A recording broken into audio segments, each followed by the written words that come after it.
Part of NKF1, your AIT band, you have two fundamentals, English and mathematics.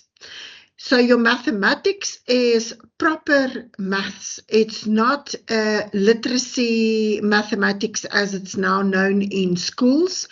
We cover all aspects of measurements and algebra and trigonometry. So it goes quite into depth.